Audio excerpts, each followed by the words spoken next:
공인회계사회가 추천하는 각 분야 전문 공인회계사들이 전해드립니다. 세금 줄여주는 솔루션 코너 절세미남 절세미녀, 오늘도 상속증여 전문가죠. 나초로 회계사입니다. 어서 오세요. 안녕하십니까? 안녕하십니까? 나초로 회계사입니다. 네, 자 먼저 오늘의 주제부터 확인해 보도록 하죠.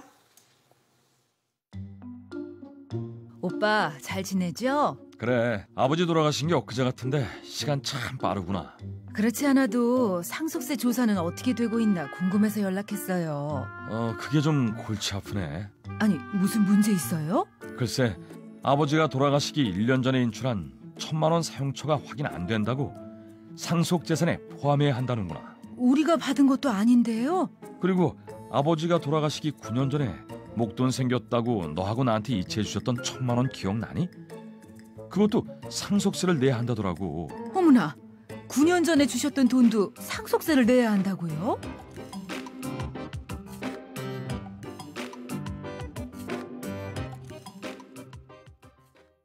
지금 사례는 남매 같죠? 네네. 네, 상속세에 관해서 얘기를 나누는데 상속세 조사라고 하는 거 보니까 세무조사를 받는 것 같아요. 이게 회계사님, 이게 상속세는 신고서를 접수를 하면 세무조사가 이렇게 의무적으로 나오게 되는 건가요? 그렇습니다.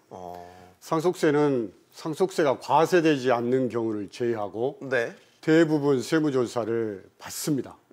상속세는 신고서 접수 후에 과세관청의 조사 결정에 의해 세금이 확정되기 때문에 네. 세무조사 미리미리 준비하는 것이 중요합니다. 네, 세무조사라고 하니까 상당히 좀 어감이 좀 무거운데 이 과정에서 그러면 주로 문제가 되는 건 어떤 부분이죠? 네, 제가 늘 강조한 바와 같이 첫째, 상속재산 평가에 관련된 부분, 네. 늘 과세 당국과 다툼의 대상이 되고 있는 시가 평가에 관련된 부분이죠. 둘째, 사전 증여 부분, 10년 이내 사전 증여분, 상속재산의 합산에 관련된 부분입니다. 네. 셋째, 배우자 공제 등 상속 공제에 관련된 부분. 넷째, 제가 오늘 이 시간에 말씀드릴 상속 추정에 관련된 부분들이 늘 쟁점의 대상이 되고 있습니다. 네. 자, 이제 앞서 사례를 다시 한번 볼까요? 아버지가 돌아가시기 1년 전에 인출했던 1,000만 원. 상속인의 경우는 이제 이게 전혀 몰랐던, 출처를 몰랐던 돈인데 이 돈도 상속 재산에 포함되는 게 맞나요? 그렇습니다. 바로 상속 추정 규정 때문에 그렇습니다. 네. 아버지가 돌아가시기 전 현금 인출한 내역을 상속인이 어디에 사용했는지를 입증하지 못하면 아버지가 상속인에게 현금으로 중요한 걸로 보아서 상속재산에 포함이 된다는 것입니다. 네. 이 규정 때문에 많은 상속인들이 조사 과정에 힘들어하고 있습니다. 그렇다면 상속 추정은 그 아버지가 돌아가시기 몇 년치 내역을 좀 소명해야 되는 건가요? 그렇습니다. 상속 추정 기간은 2년 이내의 기간을 하는데 본 사례에서 본 바와 같이 1년 전에 인출한 1,000만 원은 상속인이 입증하지 못하면 네. 상속재산에 포함이 되는 것이고 만약 3년 전에 인출한 경우라면 이때는 과세당국이 입증하지 못하면 상속재산에서 빠지도록 되어 있습니다. 네, 회계사님 지금 잠깐 화면 보시면 상속 개시일 전과 뭐 그 기간에 따라서 이렇게 입증 책임이 구분이 되어 있군요. 그렇습니다. 말씀하신 대로. 2년 이내는 상속인, 2년 넘어가면 과세당국이 입증 책임을 지도록 되어 있습니다.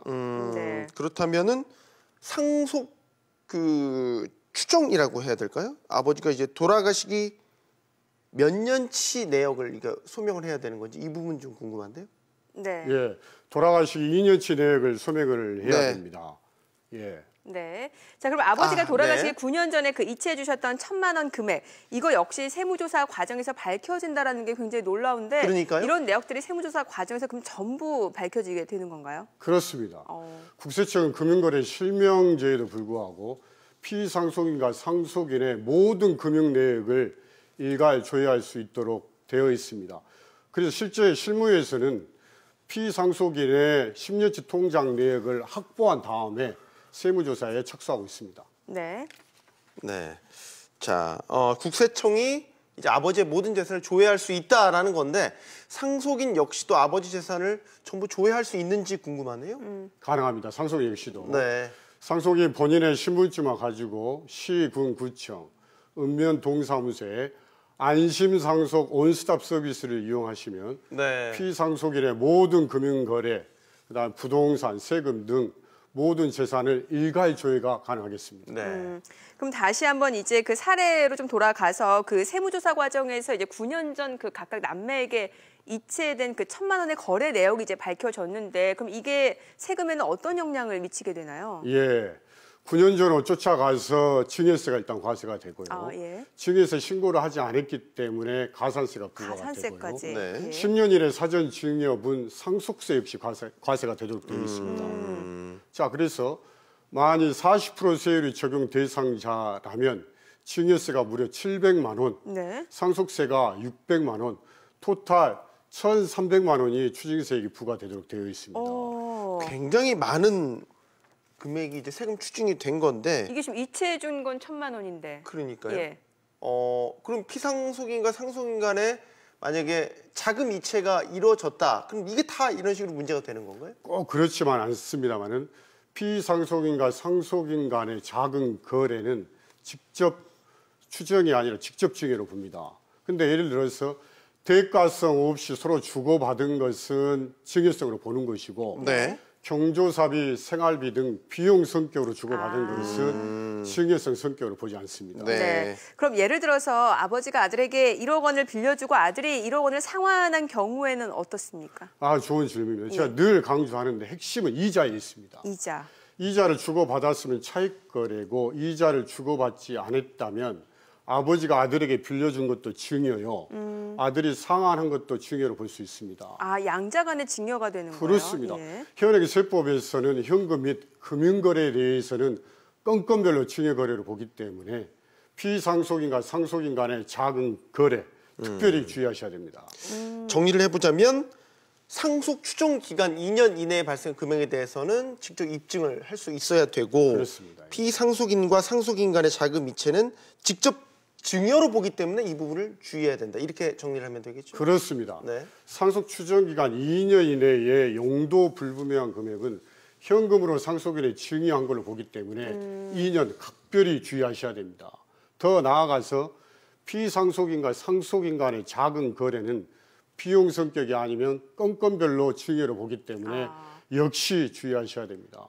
오늘 핵심 2가지 전략을 제가 말씀드렸습니다. 네. 자, 지금까지 절세미남 나초로 회계사님과 함께했습니다. 고맙습니다. 잘 들었습니다. 감사합니다.